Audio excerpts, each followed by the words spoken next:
स्वागतम स्वागतम सुस्वागतम सर्वेभ्यः मंगलम भवतु। समस्त श्रोताबंधु आपण माने अत्यंत प्रफुल्लित रहिबार प्रयास करुछंती। जेणु बुझीगले जे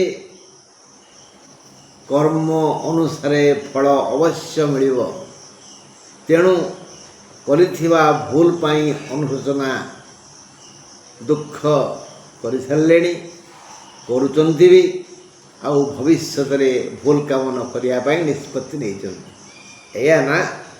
ये आपण मैंने खुशी अच्छा आउ टे खुशी खबर शुणु जे आपण मान हृदय रे आह्लाद सृष्टि करने आपण को चिंता मुक्त करने मु प्राय प्रयास कर आसी। एप्रिल 10 तारीख रु 12 दिन एप्रिल 22 जाए बोध हुए ठीक डेटा मन पड़ने बोध हुए ए समय बृहस्पति चलन को नहीं प्रति राशि प्रति नक्षत्र उपरे किछि कहिछि। किछि बंधु निकटरे मते प्रश्न कले आपण कहिसंती यह ध्रुव सत्य हेले आमे पाउनु यह भी ध्रुव सत्य। यदि आपण आउ थरे कहिबे कोन पैसा पड़िबो हस लागिला हसिली। तेणु आज आउ थरे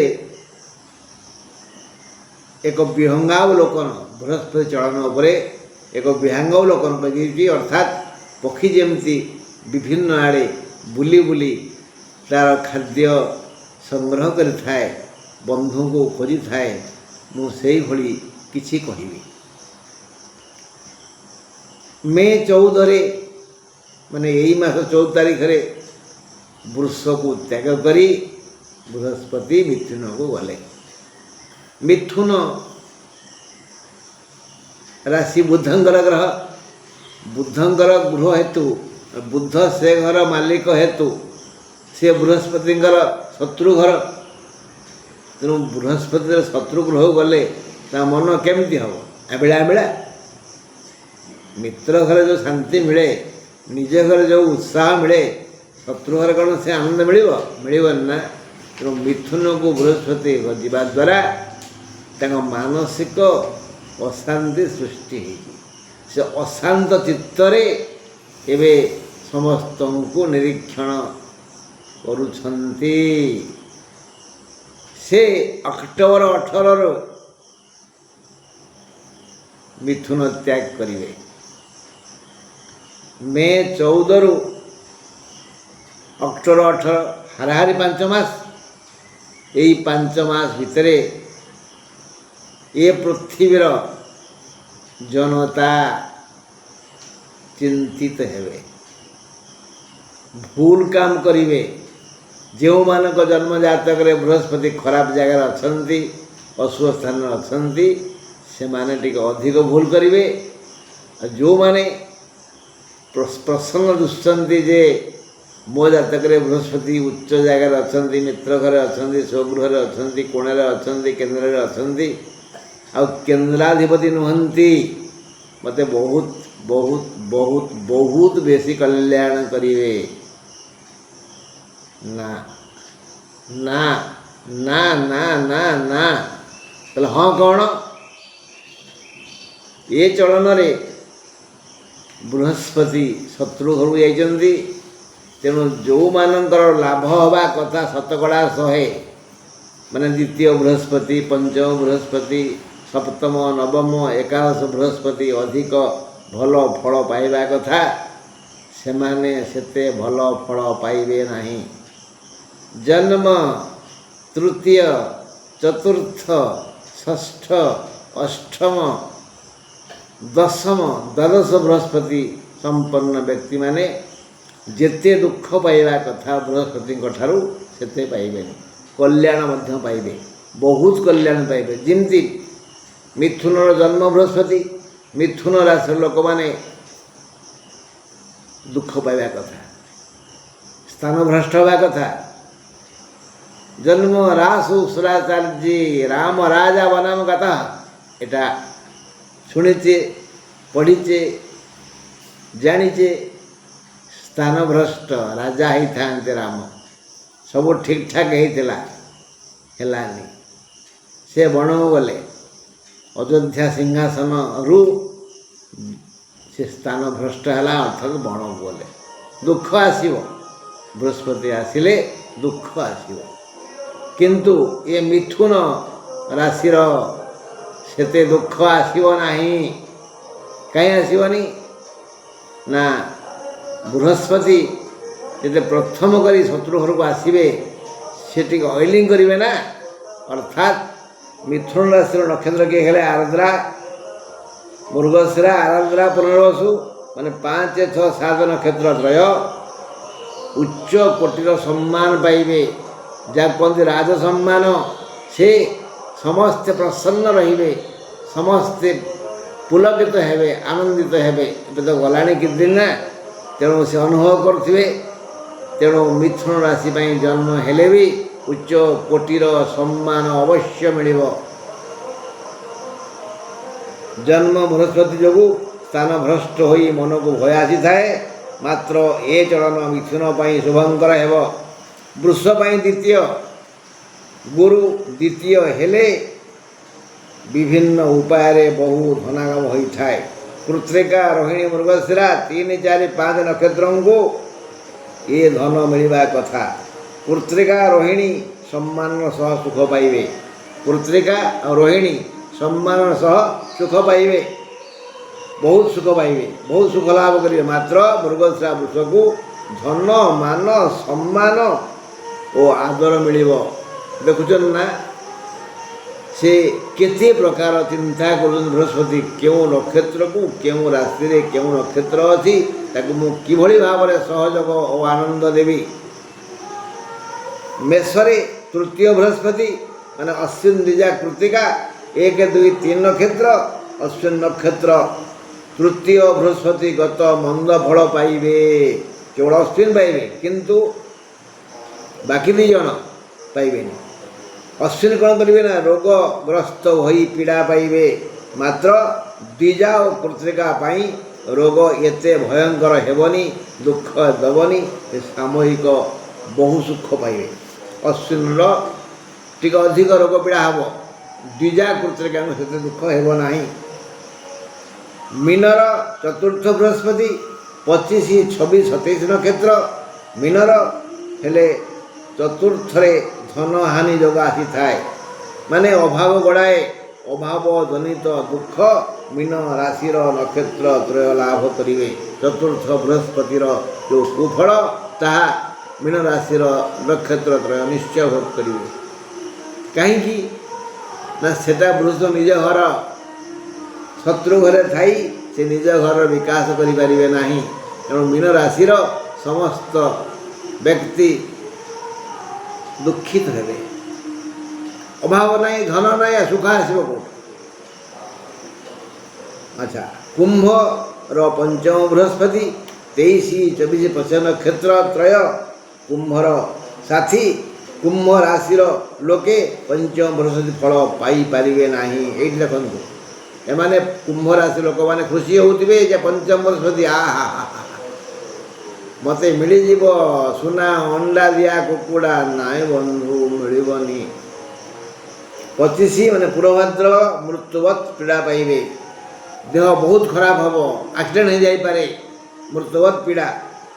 23 ଆଉ 24 ସେ ବହୁ କଷ୍ଟ ପାଇବେ, ଗୃହ କନ୍ଦଳ ସୃଷ୍ଟି ହେବ, ପଥ କଷ୍ଟ ପାଇବେ, ଦୂରଯାତ୍ରା ଯୋଗ ଅଛି, ହଇରାଣ ହେବେ, ସ୍ଥାନାନ୍ତରିତ ହୋଇପାରନ୍ତି। ଯାହା ହେଇଥାନ୍ତା ଜନ୍ମ ବୃହସ୍ପତିରେ, ତାହା ମିଳିବ ଏଇ ପଞ୍ଚମ ବୃହସ୍ପତି କୁମ୍ଭକୁ। ମକରର ଷଷ୍ଠ ବୃହସ୍ପତି ରୋଗ ବଢ଼ିଯିବ, ନୂଆ ନୂଆ ରୋଗ ସୃଷ୍ଟି ହେବ, ପୁରୁଣା ରୋଗ ମୁଣ୍ଡ ଟେକିବ। ଷଷ୍ଠ ବୃହସ୍ପତି କ'ଣ କରେ?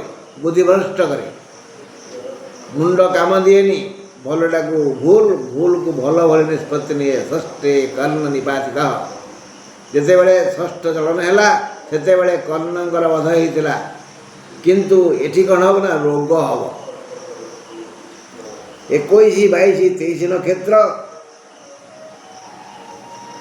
ମକର ରାଶିର ନକ୍ଷତ୍ର ତ୍ରୟ ମଧ୍ୟରୁ 21 ଅପମାନ ପାଇବେ, 22, 23 ନକ୍ଷତ୍ର ରୁଦ୍ରଯାତ୍ରା କରି ବହୁ କଷ୍ଟ ଭୋଗିବେ। ଧନୁରାଶିର ସପ୍ତମ ବୃହସ୍ପତି ଯଥେଷ୍ଟ ବେଶୀ ଧନ ଦେଇଥାନ୍ତି, ମାତ୍ର ଏ ସୁଖ ଗୁରୁ ଧନୁକୁ ଦେଇପାରିବେ ନାହିଁ। ସପ୍ତମ ବୃହସ୍ପତି ଧନୁରାଶିର ପ୍ରବଳ ଧନ ମିଳିବା କଥା, ଯାହା ମିତ୍ର ସମସ୍ତେ ବିପୁଳାତ ଲକ୍ଷ୍ମୀ, କିନ୍ତୁ ଧନୁରାଶିକୁ ଏ ସୁଖ ମିଳିବ ନାହିଁ। ଅନୁଭବ କରୁଥିବେ ଏବେ ଧନୁରାଶିର ସପ୍ତମ ବୃହସ୍ପତି କେତେ ସେ ଲାଭ ପାଉଥିବେ।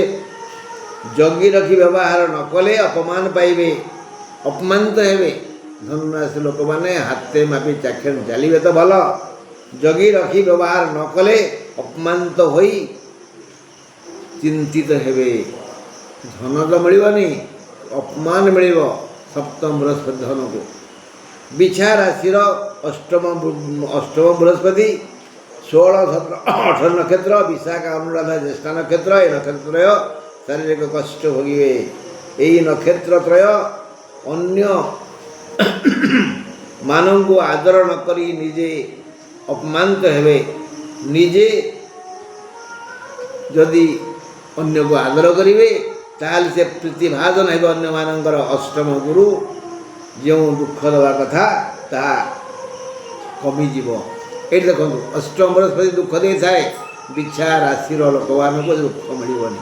କ'ଣ ମିଳିବ ନା ସେମାନେ ତାଙ୍କର ବ୍ୟବହାରକୁ ମାର୍ଜିତ କରିବେ, ସମ୍ମାନ ପାଇବେ, ଧନ ପାଇବେ, ସୁଖ ପାଇବେ, ଆଦର ପାଇବେ।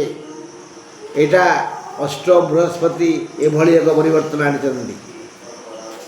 ତେଣୁ ମିଥୁନ ଗଲା ପରେ ବୃହସ୍ପତିଙ୍କ ମାନସିକ ବିକୃତି ହେଇନି କି?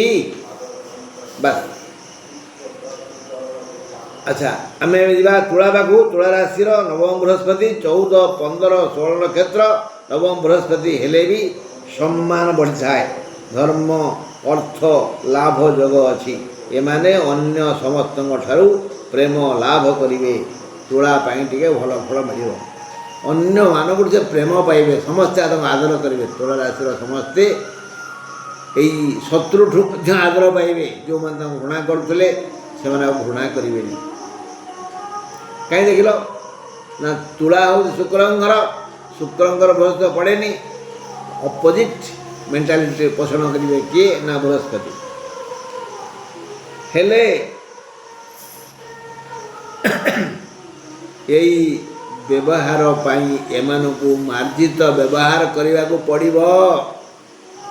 କନ୍ୟା ରାଶି ମାନେ 12, 13, 14 ନକ୍ଷତ୍ରର ପ୍ରିୟ କନ୍ୟା ରାଶି। କନ୍ୟା ପାଇଁ ଦଶମ ବୃହସ୍ପତି ଯୋଗୁଁ ଅଭାବ ବଢ଼ାଇଥାଏ, ମାତ୍ର ହେବନି, ଅଭାବ ବଢ଼େଇବନି।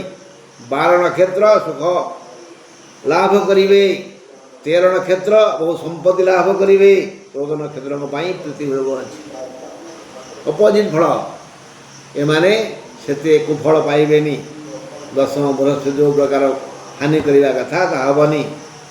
12 ନକ୍ଷତ୍ର ସୁଖ ପାଇବେ, ପ୍ରବଳ ସୁଖ ପାଇବେ, 13 ନକ୍ଷତ୍ର ବହୁ ସମ୍ପତ୍ତି ଲାଭ କରିବେ, 14 ନକ୍ଷତ୍ର ପ୍ରୀତି ଲାଭ କରିବେ। ତେଣୁ ଏ ବୃହସ୍ପତି ଯିଏକି ଶତ୍ରୁ ଘରେ ବିଜୟ କଲେ ତାଙ୍କର ଫଳାଫଳ ସ୍ୱତନ୍ତ୍ର। ସିଂହ ପାଇଁ ଏକାଦଶ ବୃହସ୍ପତି ବୋଇଲେ 10, 11, 12 ନକ୍ଷତ୍ର ତ୍ରୟ ସିଂହର ଅତି ପ୍ରିୟ ଆପଣାର। ସିଂହ ରାଶିକୁ ବହୁ ସୁଖ ମିଳିବାକୁ ଯୋଗ ଅଛି। ସୌଖ୍ୟ ବୃଦ୍ଧି ହେବ, ସବୁ ଦିଗରୁ ଲାଭ ଯୋଗ ଅଛି। ସିଂହ ଏକାଦଶ ଫଳ ପାଇବେ। କାହିଁକି? ମିଥୁନ ପରେ ମଝିରେ କର୍କଟ, ସେପଟରେ ସିଂହ। ଆଉ ସିଏ ହେଲେ କିଏ ନା ରବିଙ୍କର ପ୍ରିୟ। ଆଉ ନିକଟରେ ରବି ଅଛନ୍ତି କେଉଁଠି? ବୃଷରେ ଅଛନ୍ତି। ବୃଷରେ ଥିବା ସମୟରେ ମିଥୁନକୁ ଗଲେ ବୃହସ୍ପତି ଟିକେ ଉଚ୍ଚ ଫଳ ତାଙ୍କ ପାଖରେ ଅଛି। ତେଜିଆନ ଅଛନ୍ତି ସୂର୍ଯ୍ୟ, ତାପ ଆଲୋକ କିରଣ କମିନି।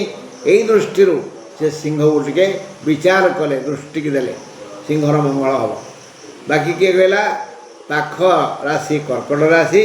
କର୍କଟ ରାଶି ବୋଲେ 8, 9, 7, 8, 9 କର୍କଟ ରାଶି ପାଇଁ ଦ୍ୱାଦଶ ବୃହସ୍ପତି ନାନା ରୋଗର କାରଣ ହେବେ। ଦ୍ୱାଦଶ ବୃହସ୍ପତି ବହୁ ଅର୍ଥ ବ୍ୟୟ ହେବ, କିନ୍ତୁ ରାଜକୀୟ ସମ୍ମାନ ପାଇବେ। এই ଅଷ୍ଟମ ବୃହସ୍ପତି, এই ଦ୍ୱାଦଶ ବୃହସ୍ପତି କର୍କଟକୁ ଦେଖନ୍ତୁ କେ ସ୍ୱତନ୍ତ୍ର ସମ୍ମାନ ଦେବେ। ତାହେଲେ କିଏ ନା ପୁଷ୍ୟା ନକ୍ଷତ୍ର 8 ନକ୍ଷତ୍ର ରାଜକୀୟ ସମ୍ମାନ ପାଇବେ। 7 ନକ୍ଷତ୍ର ପୁନର୍ବସ ଉଚ୍ଚ କୋଟିର ସମ୍ମାନ ମିଳିବ। ଅଶ୍ଳାଷ ନକ୍ଷତ୍ର ସୁଖ ପାଇବେ। ଦ୍ୱାଦଶ ବୃହସ୍ପତି କ'ଣ ଏଇ ଫଳ ଦେଇଥାନ୍ତି, କିନ୍ତୁ ଦେବାକୁ ବାଧ୍ୟ। କାରଣ ତାଙ୍କ ପଡ଼ିଶା ମିଥୁନର ପଡ଼ିଶା ହେଲେ କର୍କଟ, ମିଥୁନର ପାଖ ଘର ହେଲେ କର୍କଟ, ଆଉ କର୍କଟ ହେଉଛି ବୃହସ୍ପତିଙ୍କର ଉଚ୍ଚ ଗ୍ରହ, ଉଚ୍ଚ ଗୃହ। ସେ ଘରେ ସିଏ ନାହାନ୍ତି, ଶତ୍ରୁ ଘରେ ଅଛନ୍ତି, କିନ୍ତୁ ନିଜ ଉଚ୍ଚ ଘରର କର୍କଟର 3 ନକ୍ଷତ୍ରଙ୍କୁ ସେ ଅବଶ୍ୟ କଲ୍ୟାଣ କରିବେ। 8 ପାଇବେ ରାଜକୀୟ ସମ୍ମାନ, 7 ପାଇବେ ଉଚ୍ଚ କୋଟିର ଆଦର ଆଉ ସମ୍ମାନ, ତାପରେ ଅଶ୍ଳେଷା ନକ୍ଷତ୍ର 9 ନକ୍ଷତ୍ର ସୁଖୀ ହେବେ, ସୁଖ ପାଇବେ। ଏ ଯେଉଁ ବିଚିତ୍ର ଚିନ୍ତାଧାରା ବୃହସ୍ପତିଙ୍କ ମୁଣ୍ଡକୁ ଆସିଲା ବା ଆସୁଛି ବା ଆସିବ, ତାର ମୂଳ କାରଣ ଗ୍ରହ ବୁଦ୍ଧ, ମିଥୁନର ଅଧିପତି ବୁଦ୍ଧ। ବୁଦ୍ଧ ଶତ୍ରୁ ଘର, ତେଣୁ ବୃହସ୍ପତିଙ୍କ ମାନସିକ ଅଶାନ୍ତି ବଢ଼ିବ। ଶତ୍ରୁ ଘରେ ଥିଲେ କିଏ କ'ଣ କେବେ ସୁଖ ପାଏ ନା ସୁଖ ଦେଇପାରେ? ହଁ ବନ୍ଧୁ, ବୃହସ୍ପତି ବିଷୟରେ ଯେଉଁ 2 ପଦ ଦୁଃଖ ସୁଖ ହେଲି ତାକୁ ନେଇ ଟିକେ ଚିନ୍ତା କରିବେ। ଯଦି ଆପଣଙ୍କ ଜନ୍ମଜାତକରେ ବୃହସ୍ପତି ଭଲରେ ଅଛନ୍ତି, କେଉଁଠି ଥିବେ ମୀନ, ଧନୁ, ବିଛା, ମେଷ, କର୍କଟ, ସିଂହରେ ବା 2 କୋଣରେ, 5ରେ, 9ରେ, 4 କେନ୍ଦ୍ରରେ, 1, 4, 7 ଓ 10ମରେ ଥିବେ, ତାହେଲେ ଭଲ। ମିତ୍ର ଦୃଷ୍ଟିରେ ଥିଲେ ଭଲ। ହଉ ରହିଲେ ଭାଇ, ନମସ୍କାର ନମସ୍କାର ନମସ୍କାର।